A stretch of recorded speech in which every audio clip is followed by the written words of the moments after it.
Give me less than 10 minutes of your time and I will quickly show you something so unbelievable it will blow your mind. Global alcohol sales for home consumption have surpassed those for consumption in bars and restaurants. You will not believe, but over 70% to 80% of all alcohol is now consumed at home.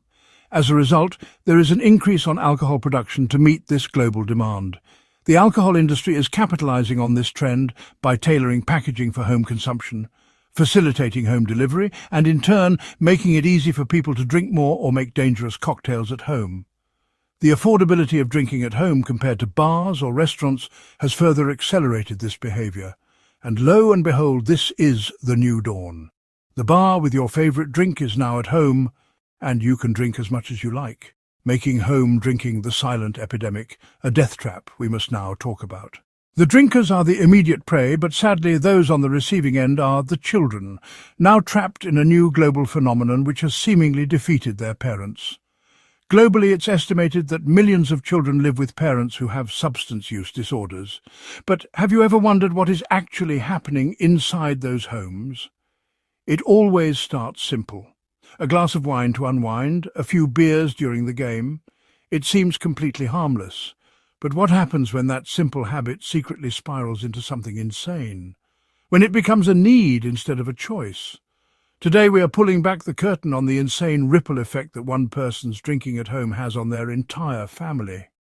We'll explore the child's silent anxiety, the growing distance between partners, and the worry of friends to show you the true cost of this family disease. Literally, everyone thinks drinking at home is normal. It's a sophisticated way to de-stress or a reward for a hard day. On the surface, it seems like a personal choice with no victims, but addiction is patient. That one glass becomes two, then a whole bottle. The weekend habit starts to bleed into the weekdays. What starts as a relaxation tool becomes a crutch, and then it becomes a cage. And here's the most insane part, the belief that this happens in a bubble. But inside a house, nothing is ever isolated. Every mood swing, every slurred word, every broken promise sends out tidal waves. These ripples, which nobody on the outside can see, feel massive to the people inside the home. The whole family dynamic starts to shift. The person drinking can become emotionally and physically gone, even when they're in the same room. Communication breaks down, responsibilities get dropped, and a quiet tension fills every space where comfort used to be. This is just the beginning of the ripple effect, a force that will touch every member of the family. So who gets hit the hardest by these tidal waves? More often than not, it's the kids. A home with an alcohol problem is pure chaos and instability.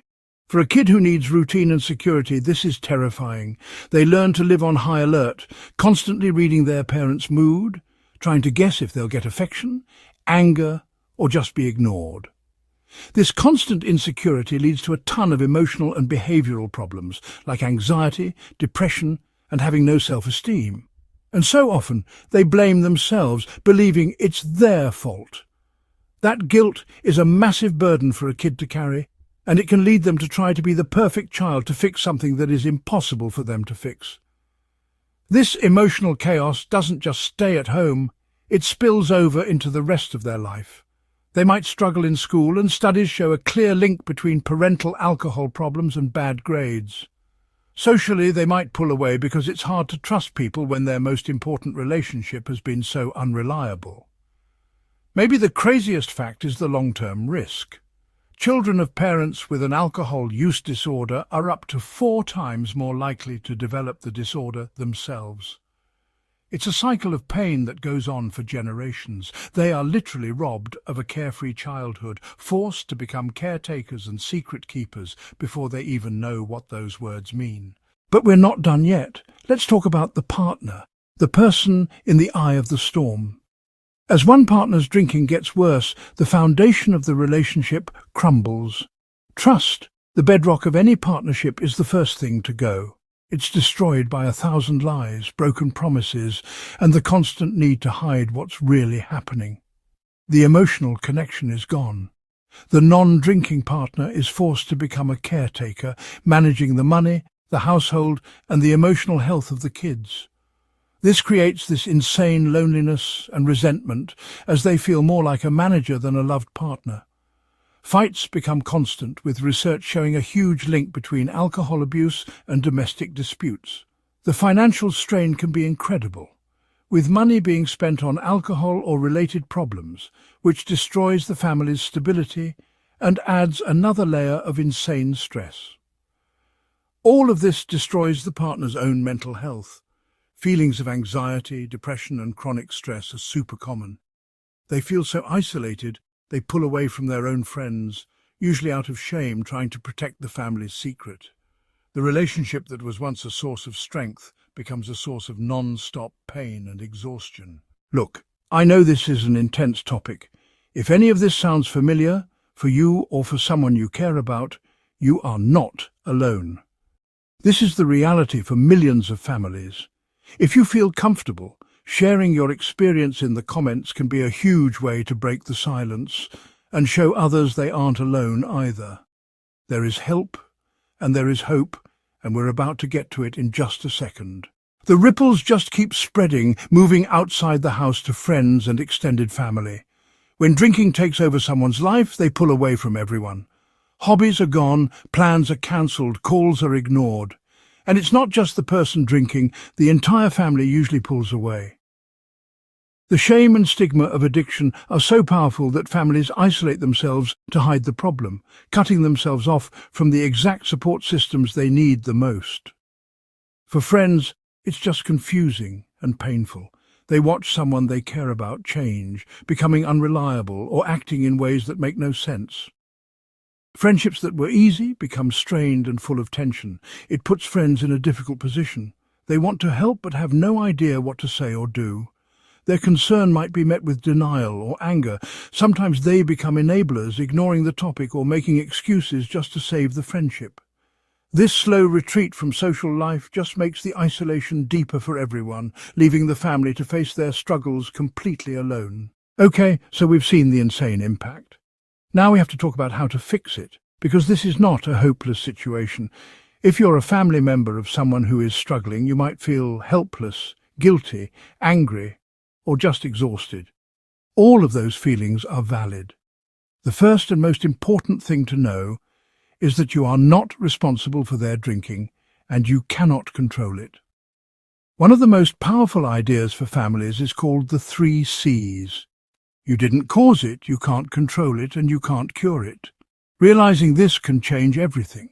It lets you shift your focus from trying to manage the unmanageable to taking care of yourself. This isn't about giving up on your loved one. It's about giving up the draining role of trying to control them. The second step to healing is for the family members to get their own support. Learning to set healthy boundaries is a critical way to protect yourself. A boundary isn't a threat, it's a clear statement of what you will and won't accept to protect your sanity and the safety of your children.